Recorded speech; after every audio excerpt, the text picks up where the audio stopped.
Yun mga ka-59, meron tayo ditong dalawang combat shoes. Ayan, nakikita nyo. Combat shoes, dalawang piraso yan.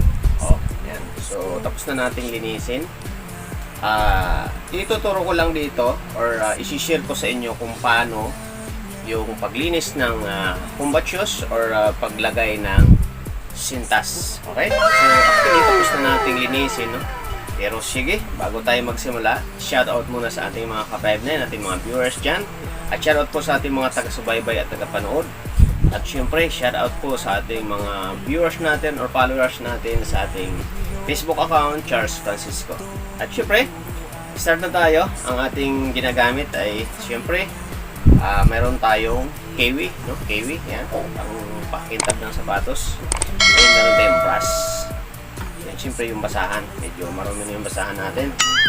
So, ang ginagawa lang natin dyan, actually, tapos na natin siyang linisin, is applyan muna natin ng metal polish or kiwi. Itong kiwi na to, i-apply yung doon sa sapatos din, saka natin siya pupunasin para kumintab ng kumintab. Okay? So, ulit tapos na nga siyang linisin. Dalawa siya, no? Combat natin. Ito ay lumang-luma na mga ka-59 mga kuya, no? Sobrang luma na ito dahil bali, combat ko pa ito nung nasa AP ako.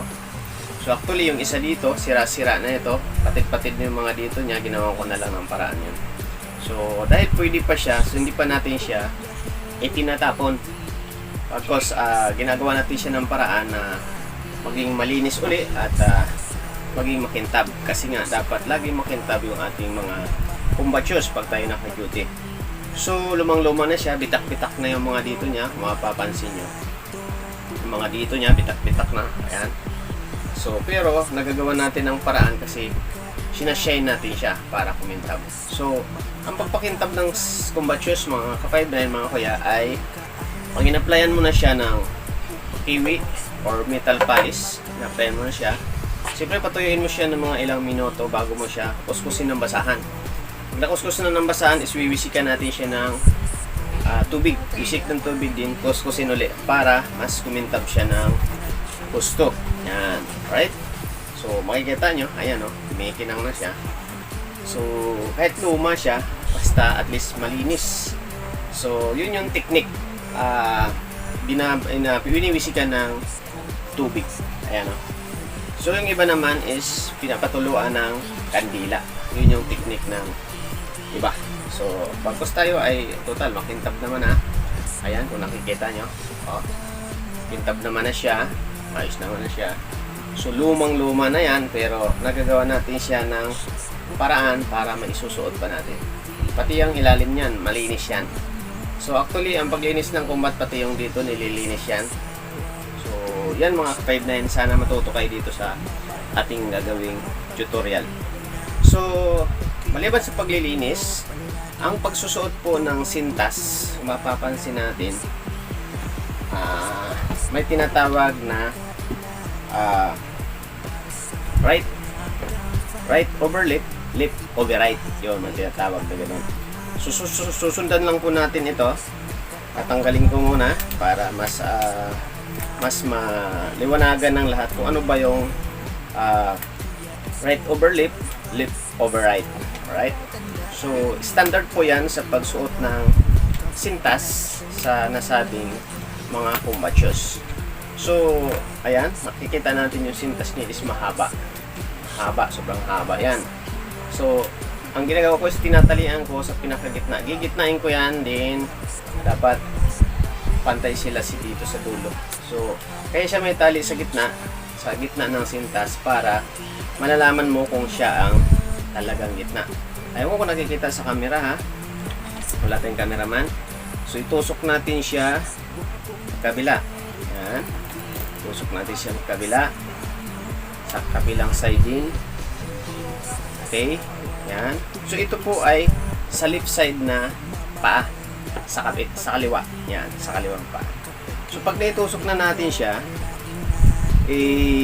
yung buhol doon sa gitna na binuhol natin, ayan, yun yung ilalagay natin dito sa gitnang ito. Ito, makikita nyo dito sa pinakagitna. Para kumbaga siya yung center guide natin. So pag sinabing right over left, left over right, ang una nating itutusok mga kapayben, mga kuya, is itong kanan. Okay? Kanan, itutusok natin. Yan.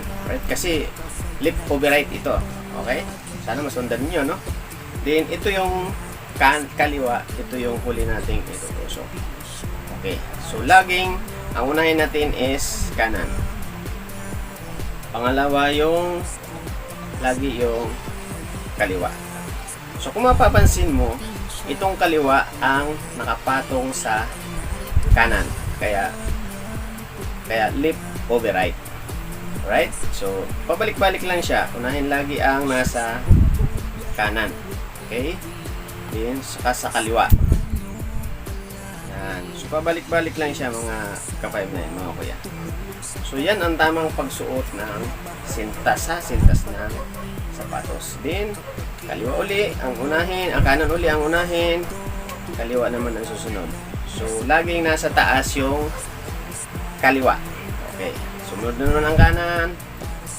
Saka naman tong kaliwa. Susunod. Okay. So, normal lang ang pagtusok, ha. Okay. So, kanan uli. Then, sabay kaliwa naman. So, yan. Ulit-ulit lang siya. Then, kanan uli. Then, kaliwa naman. Hanggang sa maubos yung butas ng sapatos. So, yan yung kalalabasan niya.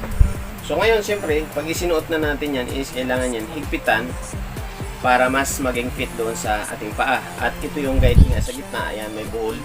Yan yung guide na parang siya yung pinakagitna. So, yan yung ating combat shoes na lip na paa or kaliwang paa. Lumang-luma na yan, pero makintab pa rin at maayos pa rin siya. Oh. So, yan yung lip na combat shoes. So, right over lip. Okay? So, right. Ibig sabihin, ito yung right lip, right lip, right over lip. So, ibig sabihin, yung sintas is yung nasa kaliwang dulo is pinapatungan ng yung nasa kanan dulo, pinapatungan ng kaliwang sintas. So, ganyan yan. So, nakuha nyo? So, yan yung left side na paa natin. Okay. So, sa right side naman tayo. Ito yung sa right side na paa. Okay. Sa right side naman mga kuya, mga kaibigan, mga kababayan, para masundan nyo lang. Sundan ninyo ito kasi importante ito sa nagsusuot ng kumbat. Lalo sa mga sundalo, mga iipi natin, tropa natin, napaka-importante ng kumbat. So, siya ang isa sa pinaka-importanting asawa. So, huwag kang magkumbat kung hindi ka marunong magsuot ng kumbat. Kasi ang kumbat is nire-respeto. Mula sa training yan hanggang sa magiging isa kang tunay na sundalo. So, same. Ito naman sa right na paa. Sa kanang paa natin. Okay? So, same din siya. Malinis na. Makintab na. Ayun, makikita nyo. May kinang na siya. So, luma na siya pero maganda pa rin. Kaya, depende yan sa atin kung paano natin siya nililinis. So, simpleng paglinis lang naman. Kuskusin ng basahan at applyan ng polish or shoe polish. Okay? So, dito naman, same yung ating sintas. Luma na rin yung sintas natin. Saan tayo bibili pag may pambili na, no? Same din. Bali, yan. Bali, anuhin natin yung magkadulo. Parehong, ano, ito. So, bubuhulan ko rin dito para meron tayong guide sa gitna. So, ayan, bubuhol natin, ha.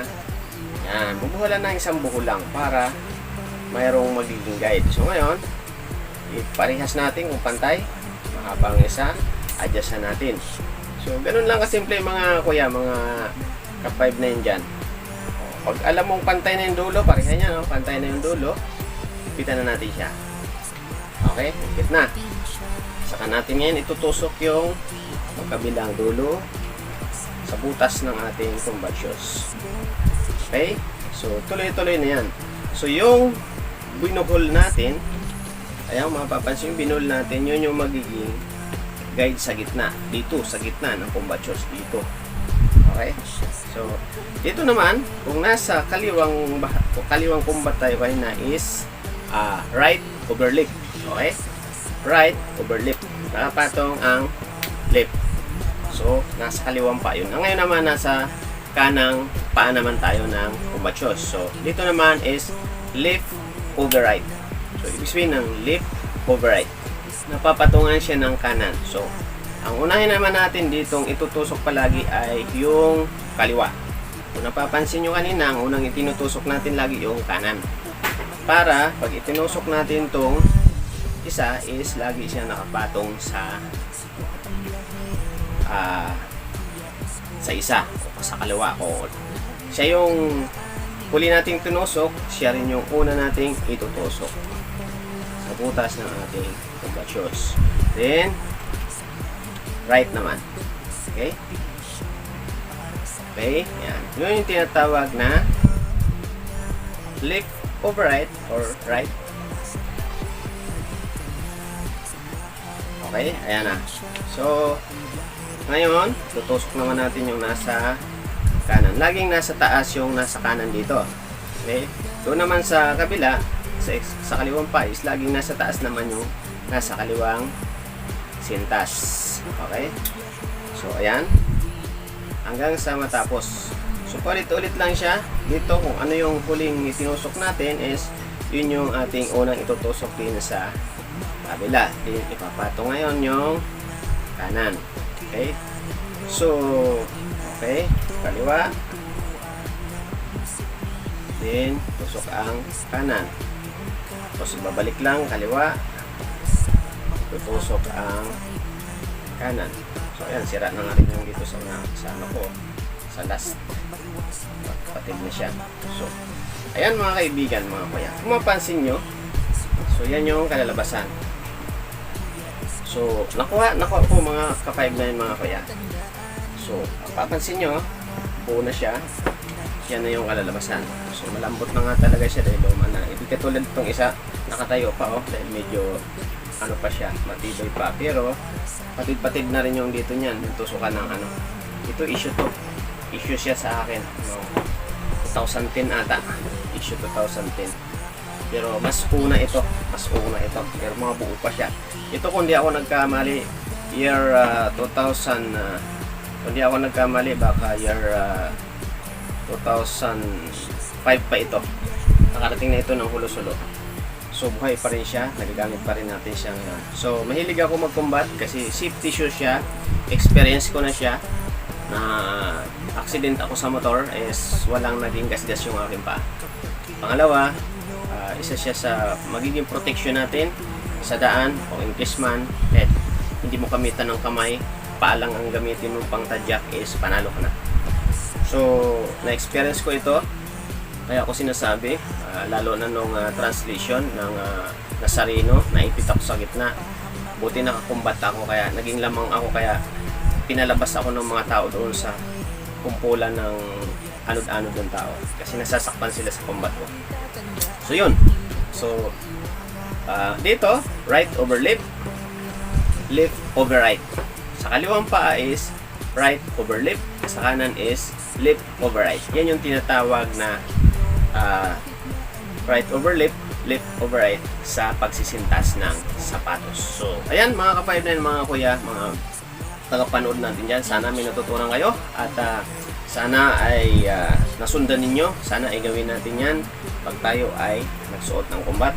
At sa susunod, ituturo ko naman sa inyo kung paano nga ba ang tamang pagsuot ng combat sa uniforme. Kasi yung iba ay talagang nakikita ko ay basta na lang nakasuot ang kanilang combat. So may proper po yan. Tandaan natin ang pagsuot ng uniform po sa 6 pocket or mapa-security man ng armored or sa AFP or sa ano man is meron siyang dalawang klase. Is meron tinatawag na airborne, yung iniipit lang ng garter ng pabilog. Airborne po siya. Okay? So, sa mga combatant naman is yun yung naka-roll yung pantalon. Alright? So, sa ngayon, ang pag nagsusot tayo is airborne. Okay?